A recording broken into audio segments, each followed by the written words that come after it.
आजच्या व्हिडिओमध्ये जाणून घेऊयात आपण स्ट्रॉबेरी बद्दलचे काही फॅक्ट। स्ट्रॉबेरी मूळची उत्तर अमेरिकेतील आहे। फ्रान्समध्ये 1300च्या सुमारास प्रथम स्ट्रॉबेरीची लागवड झाली। स्ट्रॉबेरी ही रोझेसिया फॅमिली मधली वनस्पती आहे।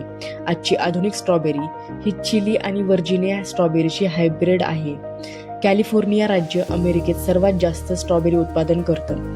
जवळपास 35,000 एकर क्षेत्रात स्ट्रॉबेरीची लागवड केली जाते। अमेरिकेतील 90% स्ट्रॉबेरी कॅलिफोर्नियामधून येते। स्ट्रॉबेरीचं शास्त्रीय नाव आहे फ्रॅगेरिया अनॅनासा। स्ट्रॉबेरी ही खरी बेरी नाही, तिला फाल्स फ्रूट म्हटलं जातं। स्ट्रॉबेरी एकाच फळापासून तयार होत नाही, तर अनेक छोट्या छोट्या फळांचा समूह असते। ॲक्सेसरी ॲग्रिगेट फ्रूट म्हणतात, कारण ती एका फुलाच्या अनेक ओव्हरीज पासून तयार होते।